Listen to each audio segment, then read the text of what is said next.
Nesse vídeo, vou apresentar os principais erros cometidos no preenchimento da declaração do imposto de renda e quais os mecanismos utilizados pela Receita para descobrir esses erros. Você vai ver que o assunto malha fina é muito sério e pode sim lhe trazer muita dor de cabeça, mas sem desespero também, porque não é o fim do mundo e resolver esse problema é uma tarefa muito fácil.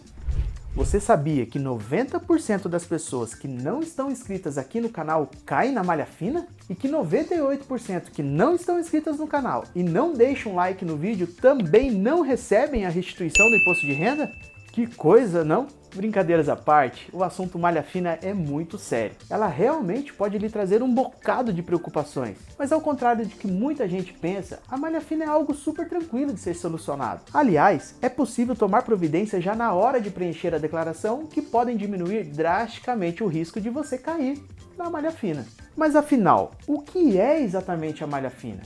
Como ela funciona? A malha fina nada mais é do que uma inconsistência encontrada na sua declaração pela Receita Federal. Que tipo de inconsistência? Já eu vou trazer para você detalhadamente uma lista de inconsistências e como a Receita descobre esses erros daqui a pouquinho. Antes, é importante você saber que a malha fina só vai se tornar um grande problema se não for corrigida a inconsistência encontrada ou, na pior das hipóteses, você não tenha como resolver a pendência. Ou seja, caso você realmente tenha sonegado valores na sua declaração. Aí a coisa fica séria demais. Acreditem, sonegar valores na declaração é muito comum. Alguns contribuintes ficam tentados a omitir um dado ou contar uma mentirinha para o fisco com o objetivo de receber uma restituição maior ou reduzir o imposto devido. Mas o barato pode sair muito caro. Cometer erros e inconsistências na declaração pode acarretar na aplicação de multa de 75% sobre o imposto devido corrigido pela variação da Selic. Mas se ficar provado a má-fé e caracterizada a fraude, isso pode levar o contribuinte a ser indiciado por crime tributário. A Receita Federal sempre atua com a premissa de que o contribuinte cometeu um erro e que não agiu de má-fé. Porém, ela tem todas as ferramentas para identificar alguma tentativa intencional de fraudar a declaração. Sabe por quê? Porque o mundo está cheio de dedo duro e você não sabe. É isso mesmo. A Receita Federal tem os seus informantes. E é por causa deles que ela descobre o contribuinte que errou, agindo de má-fé ou não. É exatamente aí que você cai na malha fina. Agora vamos lá, conforme eu prometi, vamos ver quais são os principais X9 da Receita e as inconsistências que são geradas.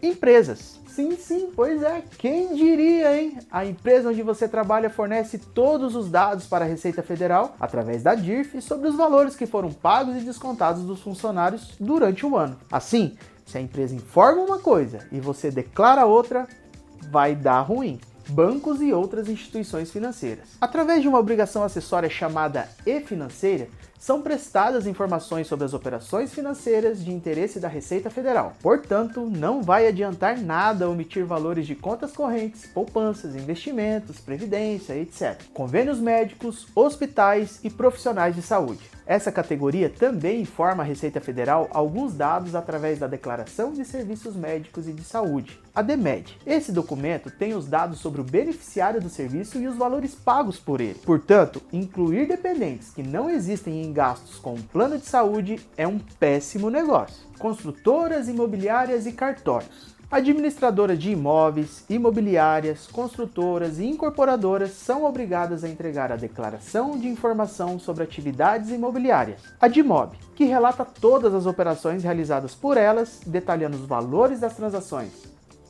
Já entendeu, né?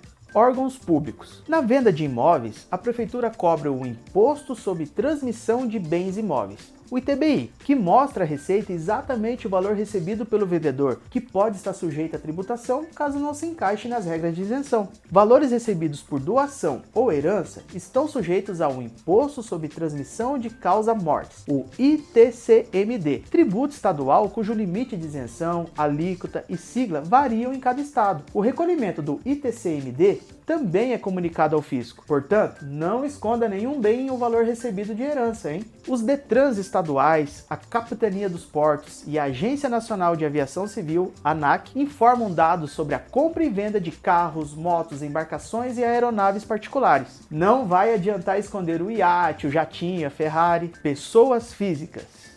Ora, quem diria, hein? Qualquer pessoa, até mesmo você, pode ser um X9 da Receita Federal. Sim, porque suas informações também podem ser cruzadas com os dados declarados por outros contribuintes. Isso acontece especialmente no caso de pagamento de aluguéis, pensões judiciais e doações de bens ou dinheiro. Dependentes. A Receita Federal tornou obrigatório a inclusão do número do CPF de dependentes de qualquer idade na declaração. O objetivo é evitar que o dependente seja registrado em duas declarações ao mesmo tempo e facilitar o rastreamento de possíveis rendimentos recebidos pelo dependente. Não basta informar somente o dependente. Lembre-se, você é obrigado a informar também as despesas, os rendimentos, os salários, pensões, mesadas, imóveis, carro, moto, auxílio emergencial, enfim, tudo que estiver em nome do seu dependente. Ocultar essas informações é um dos maiores motivos de retenção da declaração em malha fina. Outras situações.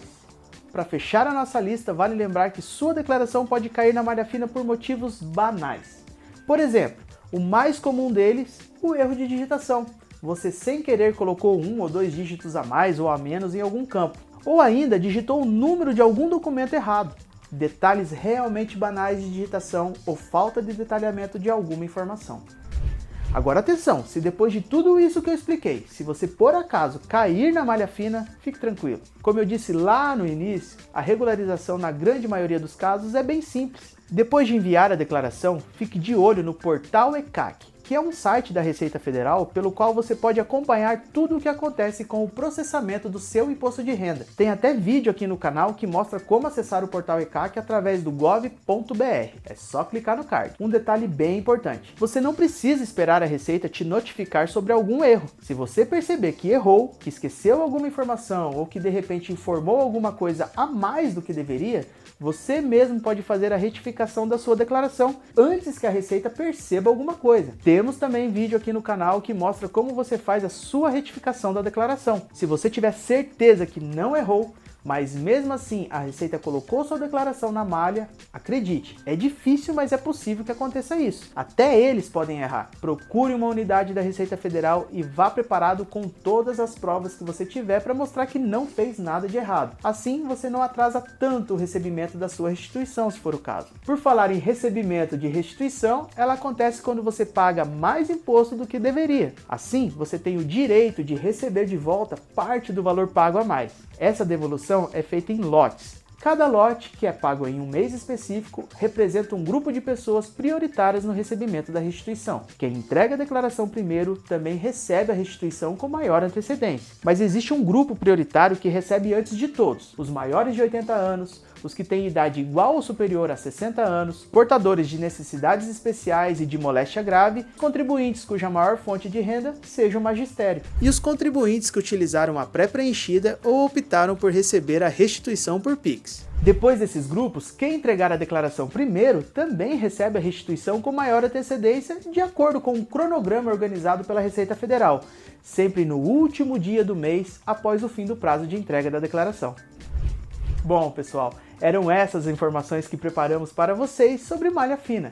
Deixe nos comentários se você gostou do vídeo e quais são as suas maiores dificuldades na hora de elaborar sua declaração. Voltamos a qualquer momento com mais conteúdo sobre o imposto de renda para você. Tchau!